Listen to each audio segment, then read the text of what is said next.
मैं मनोज कुमार, प्रेरणा online classes में हार्दिक स्वागत है। आज हम ज्योग्राफी कक्षा 12 ज्योग्राफी सब्जेक्ट में पार्ट फर्स्ट मानव भूगोल के मूल तत्व का अध्ययन करेंगे, जिसमें सबसे पहला अपना चैप्टर होगा विश्व की प्रमुख प्रजाति। तो चलो इसके बारे में चर्चा करते हैं। विश्व की प्रमुख प्रजाति।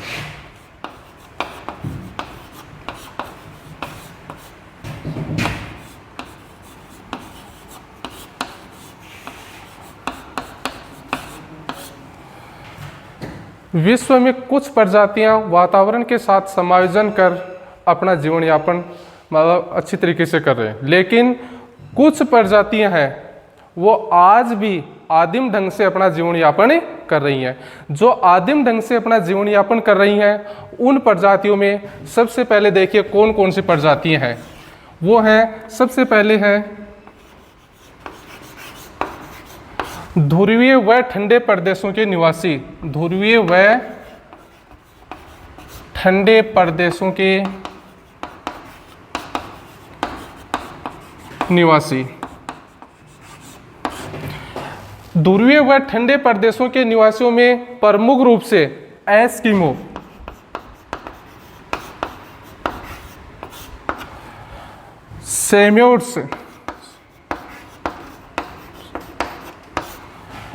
सेम्योट्स, ये जनजातियां आती हैं। नंबर दो में आता है विस्तृत रेखीय संघन वनों के निवासी।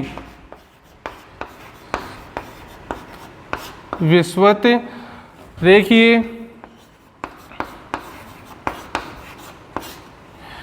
रेखीय संघन वनों के निवासी। विस्तृत रेखीय संघन वनों के निवासी, इसमें प्रमुख रूप से आती हैं पिग्मी, सेमांग सकाई जनजाति।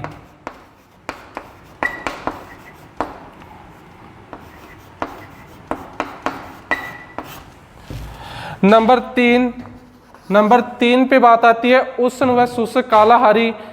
उष्ण व शुष्क कालाहारी मरुस्थल के निवासी।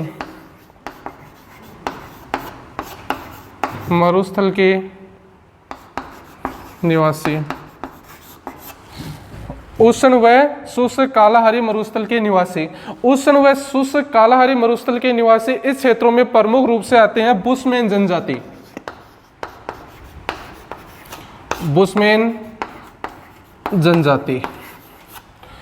नंबर चार पे हम चर्चा करेंगे, वो है उष्णकटिबंधीय घास के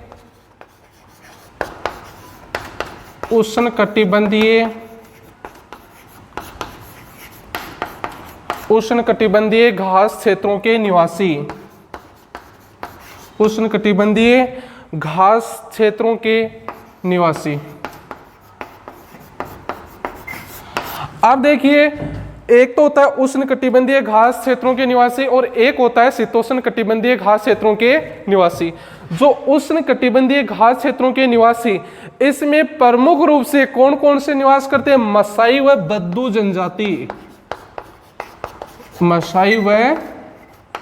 बद्दू जनजाति। अब देखिए, ये जो उष्णकटिबंधीय घास क्षेत्रों के निवासी, ये जो उष्णकटिबंधीय घास क्षेत्र है, ये कहाँ पे है? विश्व के जो क्षेत्र है वो अब कहाँ पे है? ये है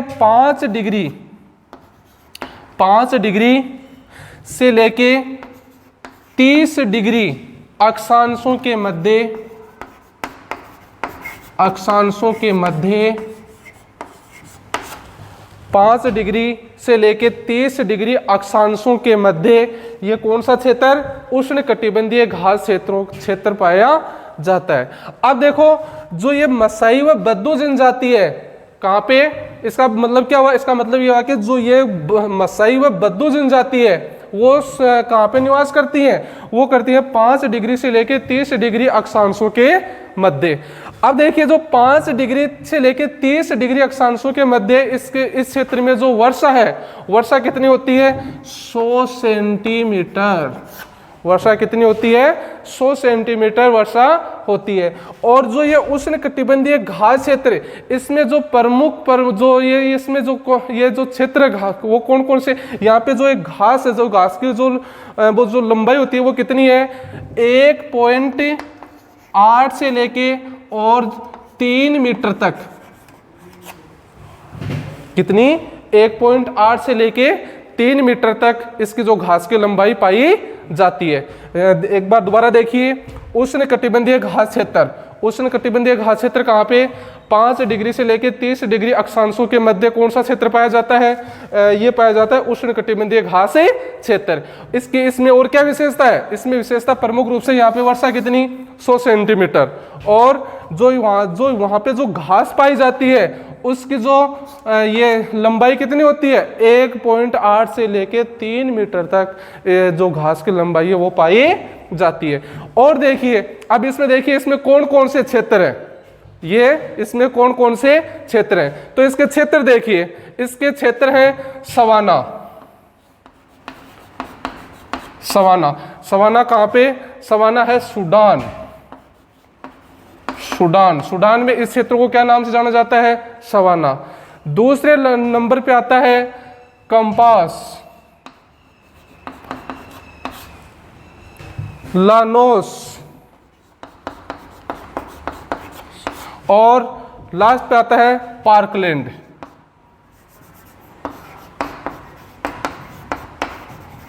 पार्कलैंड, ये इन क्षेत्रों में इन नाम से जाना जाता है, सवाना, कंपास, लानोस और पार्कलैंड। यानी कि जो सूडान है, सूडान में ये सवाना के नाम से जाना जाता है। इसी प्रकार जो ये ब्राज़ील वगैरह है इसमें कंपास के नाम से जाना जाता है। जो दक्षिण अफ्रीका है, दक्षिण अफ्रीका में ये पार्कलैंड के नाम से जाना जाता है। अब आगे देखिए, ये तो हो गए कितने? ध्रुवीय व ठंडे प्रदेशों के निवासी, विषुवत रेखीय संघनवनों के निवासी, उष्ण व शुष्क कालाहारी मरुस्थल के निवासी, उष्ण कटिबंधीय घास क्षेत्रों के निवासी। अब हम चर्चा करेंगे नंबर 5। नंबर 5 पे आता है, नंबर 5 पे आता है समशीतोष्ण,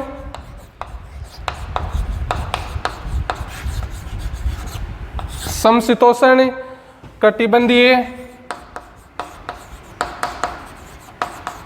समशीतोष्ण कटिबंधीय घास क्षेत्रों के निवासी,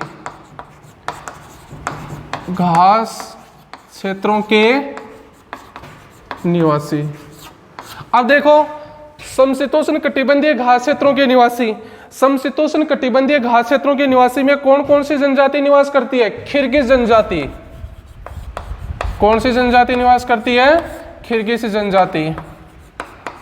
अब ये देखिए, जो उष्ण कटिबंधीय क्षेत्र था वो तो कहाँ पे? 5 डिग्री से लेकर 30 डिग्री अक्षांशों के मध्य, और इसकी प्रमुख विशेषता थी वो थी 100 सेंटीमीटर वर्षा। जो घास की लंबाई थी वो कितनी? 1.8 से लेके और 3 मीटर तक इसकी जो घास की लंबाई थी। और इसके क्षेत्र थे वो कौन से थे? सवाना, लानोस, कंपास और पार्कलैंड।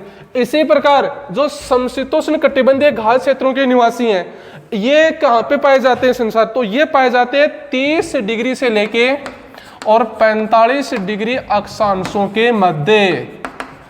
कितने अक्षांशों के मध्य? 30 डिग्री से लेके 45 डिग्री अक्षांशों के मध्य कौन सा क्षेत्र पाया जाता है? समशीतोष्ण कटिबंधीय घास क्षेत्रों वाला क्षेत्र पाया जाता है। और इसके प्रमुख विशेषता, यहाँ पे इस क्षेत्र में कितनी वर्षा? 100 सेंटीमीटर। और इस क्षेत्र में कितनी वर्षा? इस क्षेत्रों में 50 सेंटीमीटर वर्षा पाई जाती है। कितनी वर्षा पाई जाती है? 50 सेंटीमीटर।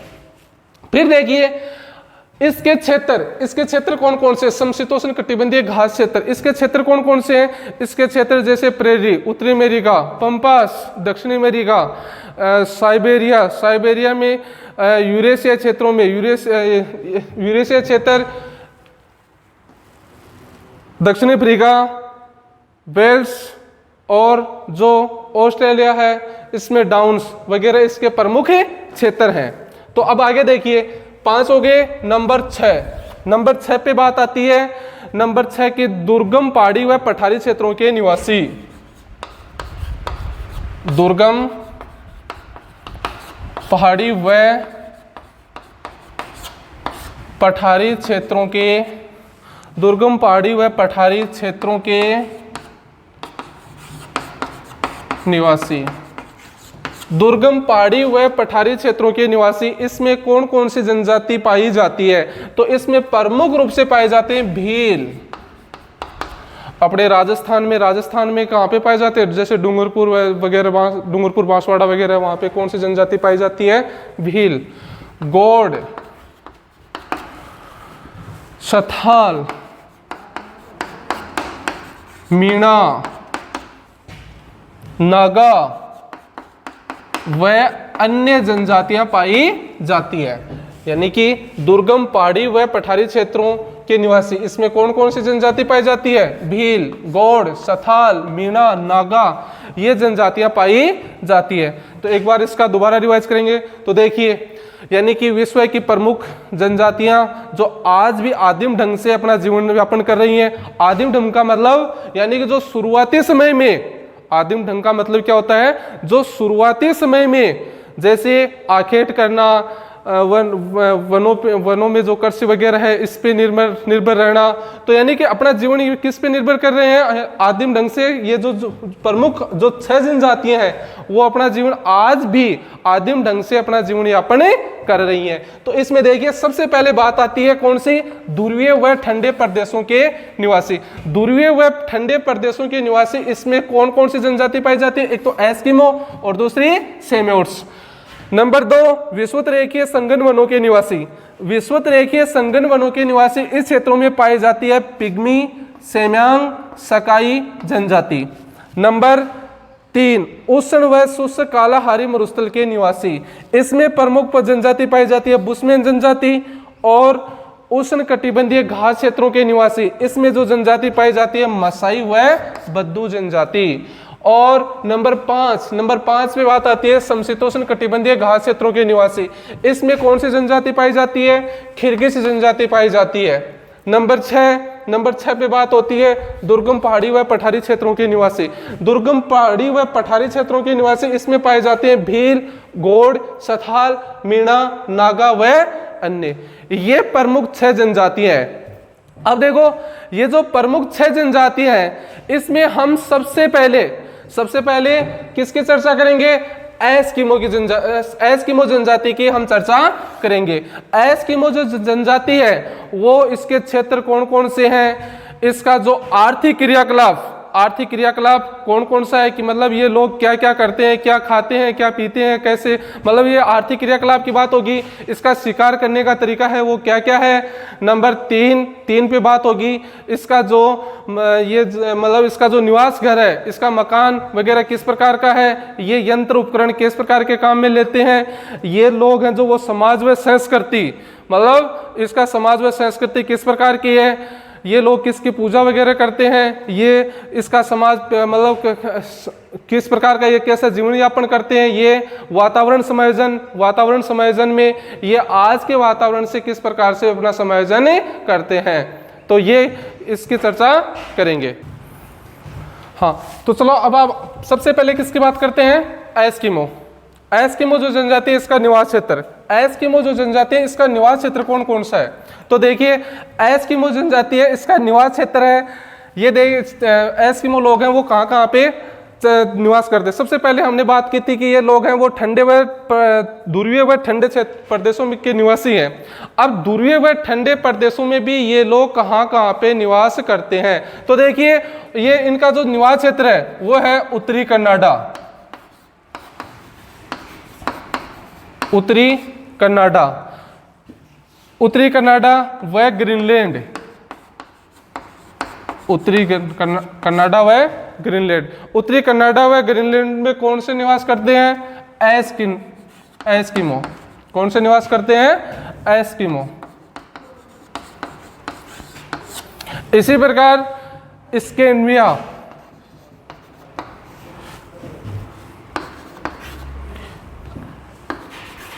स्कैंडिनेविया, इसमें लेप्स यानी उत्तरी कनाडा व ग्रीनलैंड, इसमें कौन सी जनजाति? एस्किमो। स्कैंडिनेविया में कौन सी जनजाति? लेप्स। फिर है उत्तरी साइबेरिया। उत्तरी साइबेरिया में सेम्योइड्स। उत्तरी साइबेरिया में कौन से? सेम्योइड्स, याकूत,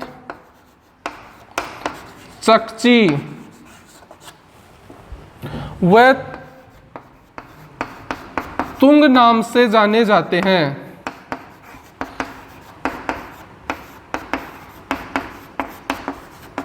देखिए, एस्किमो जनजाति में सबसे पहले चर्चा होती है किसकी?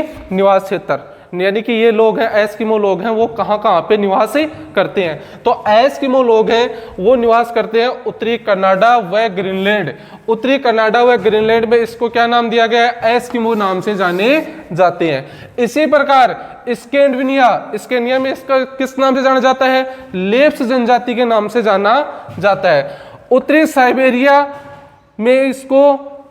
साइबेरिया में सेम्योइड्स, याकूत, चकची वह तुंग नाम से जाना जाता है। ये हो गया इसके क्षेत्र, यानी कि इनको अलग अलग क्षेत्रों में अलग अलग नामों से जाना जाता है।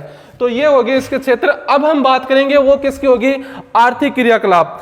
आर्थिक क्रियाकलाप में देखिए, आर्थिक क्रियाकलाप में सबसे पहले बात आती है, वो आती है आखेट की। किसकी बात आती है? आखेट। आखेट का मतलब शिकार, यानी कि ये लोग किस पे निर्भर है? ये लोग एस्किमो जो लोग हैं वो निर्भर है शिकार पे। तो सबसे पहले हम आर्थिक क्रियाकलाप, यानी कि नंबर एक में निवास क्षेत्र बात हो गई। नंबर 2 वो बात होगी आर्थिक क्रियाकलाप की। आर्थिक क्रियाकलाप में भी सबसे पहले हम बात करेंगे वो होगी आखेट पे। तो ये जो एस्किमो लोग हैं वो 2 तरीके से आखेट करते हैं। एस्किमो लोग हैं वो आखेट करने के इसके 2 तरीके हैं। नंबर यानी कि एक तो ये शीतकालीन आखेट और एक करते हैं ग्रीष्मकालीन आखेट। ये शीतकालीन आखेट है वो तो मतलब किस तरीके से करते हैं, और जो ग्रीष्मकाल आखेट है वो किस तरीके से करते हैं, तो इसकी चर्चा करते हैं। तो सबसे पहले देखिए शीतकालीन आखेट।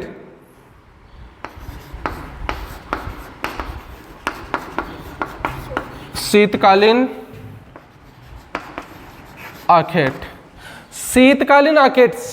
आखेट में एस्किमो द्वारा 2 विधियां होती हैं शिकार करने की। एक तो होती है माउपाक और एक होती है इतुरपाक। एक तो होती है माउपाक और दूसरी होती है इतुरपाक। यानी कि एस्किमो लोग आखेट, शीतकालीन आखेट, इसके 2 तरीके, एक तो होती है माउपाक विधि और दूसरी होती है इतुरपाक विधि। अब देखिए जो माउपाक विधि होती है, इसमें ये लोग किस तरीके से आखेट करते हैं, किस तरीके से शिकार करते हैं। माउपाक में इसमें जो प्रमुख रूप से ये किसका शिकार करते हैं? ये सील मछली का शिकार करते हैं। किसका शिकार करते हैं? सील मछली का शिकार करते हैं। अब देखो माउपाक विधि में क्या होता है? माउपाक विधि में जब सील मछली बर्फ के रवों से या छिद्रों से जब बाहर श्वास लेने के लिए बाहर आती है, तो ये लोग क्या करते हैं? ये लोग जो बर्फ के जो छिद्र होते हैं, जो रंध्र होते हैं, उसमें हड्डी की जो छड़ है वो डाल देते हैं। और जब वो सील मछली श्वास लेने के लिए बाहर आती है तो वो हड्डी की छड़ है जो वो क्या हो जाती है? हिल जाती है। और ये जो एस्किमो लोग हैं उनका क्या कर लेते हैं? शिकार कर लेते हैं। इसको क्या नाम दिया गया दूसरा? इसका दूसरा नाम है प्रतीक्षा करना। इसका दूसरा नाम क्या है? प्रतीक्षा करना। यानी कि माउपाक विधि में क्या होता है कि माउपाक विधि में जब सील मछली श्वास लेने के लिए बाहर आती है, उस रंध्रों के पास आती है, तो पहले ही ये लोग क्या करते हैं, एस्किमो लोग उस रंध्रों में छड़ डाल देते हैं, और जब वो सील मछली बाहर यानी कि श्वास लेने के लिए आती है तो ये छड़ हल जाती है और वो क्या कर लेते हैं, उसका शिकार कर लेते हैं। इस विधि को क्या नाम दिया गया है, माउपाक विधि, और दूसरा नाम है इसका प्रतीक्षा विधि। अब देखो इसकी दूसरी विधि क्या है, दूसरी विधि है इतुरपाक विधि। इतुरपाक विधि में क्या होता है, इतुरपाक विधि में इसमें 2 छिद्र होते हैं। इतुरपाक विधि में क्या होता है, इसमें 2 छिद्र होते हैं। एक छिद्र में तो ये लोग क्या करते हैं, दाना डालते हैं, और दूसरे छिद्र से शिकार करते हैं। ये इतुरपाक विधि है। ये तो हो गया आपका शीतकालीन आखेट। शीतकालीन आखेट में एक तो माउपाक विधि, दूसरा नाम इसका प्रतीक्षा विधि, और इतुरपाक में 2 छिद्र और उसमें दाना डालना, एक तो दाना डालता है और दूसरा इसका क्या करता है, शिकार करता है। अब अपनी बात आती है, वो आती है बसंतकालीन आखेट। अगली बात किसकी आती है, बसंतकालीन आखेट। बसंतकालीन आखेट। अब देखो ये बसंतकालीन आखेट में ये क्या करते हैं ये लोग, बसंतकालीन आखेट में ये लोग क्या करते हैं, बसंतकालीन आखेट में ये लोग उत्तोक क्या करते हैं, बसंतकालीन आखेट को क्या कहते हैं, उत्तोक कहते हैं। उत्तोक, बसंतकालीन आखेट को क्या कहते हैं, उत्तोक कहते हैं। ये उत्तोक मतलब ये किसके द्वारा करते हैं, ये इसकी एक नाव होती है और ये मतलब उस कुत्तों के द्वारा जो ये क्या करते हैं, शिकार करते हैं, तो उसको क्या कहते हैं, उत्तोक कहते हैं। ठीक, ये हो गई उत्तोक। हाँ, तो देखिए बसंतकालीन आखेट इसमें क्या कौन सा शिकार करते हैं, ये उत्तोक देखो क्या होता है, जब मार्च के महीने में सील मछली धूप सेकने के लिए बाहर आती है, तब ये लोग क्या करते हैं, तब ये लोग इसका शिकार करते हैं। इसको क्या कहते हैं, उत्तोक कहते हैं। ये नाव और कुत्तों की सहायता से भी क्या करते हैं, शिकार करते हैं।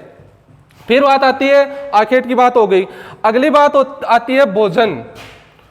अगली बात किसकी आती है, भोजन। इसमें देखिए ये भोजन में क्या क्या करते हैं, भोजन ये इनका प्रमुख जो ये लोग हैं क्या खाते हैं, ये लोग प्रमुख कच्चा मांस खाते हैं। ये लोग क्या करते हैं, कच्चा मांस खाते हैं। फिर देखिए वस्त्र, आखेट हो गया, नंबर 2 भोजन हो गया, नंबर 3 वस्त्र। ये वस्त्र में क्या पहनते हैं, ये वस्त्र प्रमुख रूप से कैरिबो की खाल, किसके वस्त्र पहनते हैं, ये कैरिबो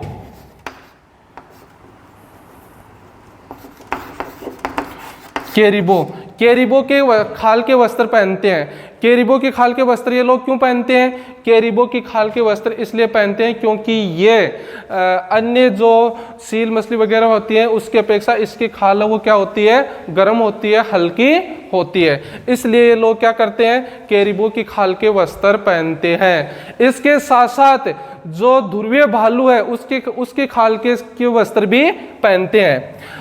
वस्त्र बनाने का काम है वो कौन करती है, वो करती हैं स्त्रियां, प्रमुख रूप से जो वस्त्र बनाने का कार्य करती हैं। यहाँ की जो एस्किमो जनजातियां हैं इनकी जो स्त्रियां और जो पुरुष हैं उनके वस्त्र समान हैं, एक जैसे हैं। अब देखो ये किस तरीके के क्या क्या वस्त्र पहनते हैं। इसमें एक तो होता है तिमियाक,